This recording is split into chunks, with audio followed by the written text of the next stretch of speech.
Hello all. Alright, here in San Francisco we have hurricane force winds, probably 30-40 mile an hour winds, and the gusts even higher. I'm in a little sheltered area where I'll try and do some video. But I wanted to talk about semi-overcast, 50 degrees out, cold because of the wind. And let's go up this way and see if we can find a spot to do the video.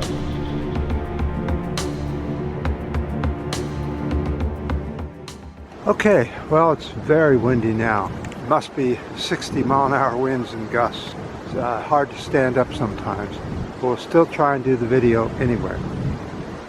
An all-time high of $2.1 trillion in worldwide military spending from 2021. That is a 0.7% increase from 2020.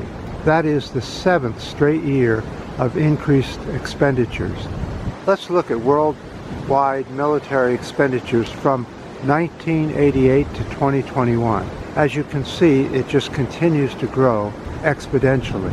It just grows and grows and grows. The world doesn't know how to solve its problem other than just more military spending. The military-industrial complex is gone berserk.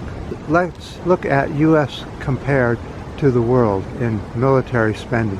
Look at where Russia is compared to the U.S. You can barely even see Russia's military spending, and we're afraid of Russia. If global leaders actually care about charting a more secure future, then we need a massive realignment of spending priorities.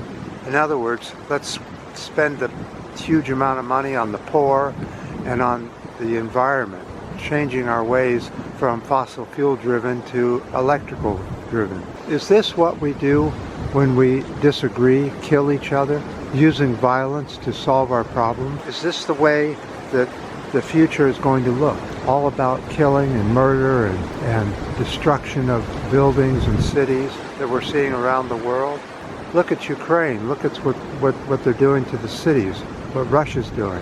Why didn't we go to the negotiating table years ago with Russia and discuss their fears and their issues?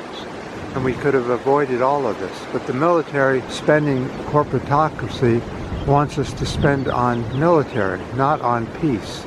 The peace industrial complex is so tiny you can barely even see it.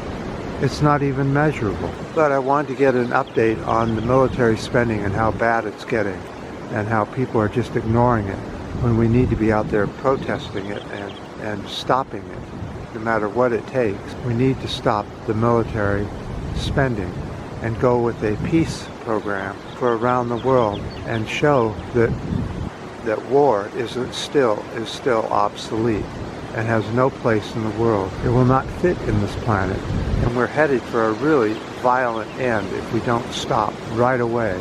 But instead, if the Republicans here in the U.S. get into office, they will spend so much money on the military and killing each other instead of trying to promote peace. It just isn't done.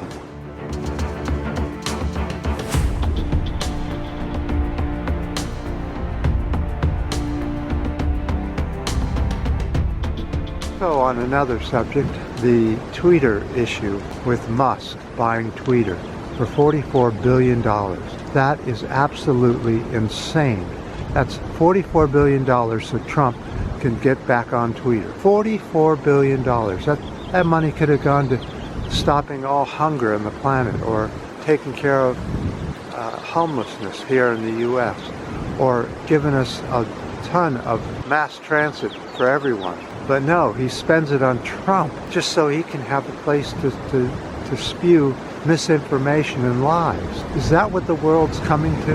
Is giving a platform for the lying, cheating, stealing, misinformation industrial complex? What a bunch of crap. Sorry for the wind noise. There's nothing we can do about it. It's just the way it is. For the next 3 to 4 days, it's going to be very windy. I may have to do the videos inside instead of outside. So, because I'm sitting here freezing to death, my ears are frozen, I think I'll head up this way and go home and do the video. And until next time, I do appreciate all your ups, your downs, your new subscribers. And what do you think of the military-industrial complex and what's happening on the planet? I notice that we don't get very many comments when I talk about the military-industrial complex because the masses are bamboozled by them and think that we have to have all this spending when we don't. We really don't. Spend it on the peace industrial complex. It's a much better place to put your money. For every dollar we spend on peace, we get $5 back.